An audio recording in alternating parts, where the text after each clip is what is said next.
13:7 Genesis na verse 8. Ipapo Abraham akati kuna Loti, nharo ngadzirege kuvapo pakati pangu newe napakati pafudzi vangu nevako, nokuti tiri hama.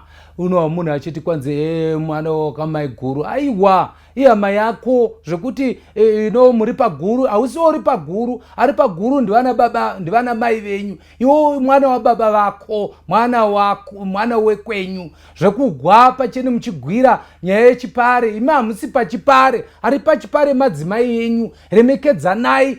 Israeri yangonzi Israeri, hapaimbonzi baba vaBhenjamini, mai vaBhenjamini. Joseph haanamboti indongodai mimi chete naBhenjamini, vamwe ngavasare. Akati vana vamai vangu, inonzi Israeri yese. Munogwireiko? Hamusi pachipare, chipare ndivana mai.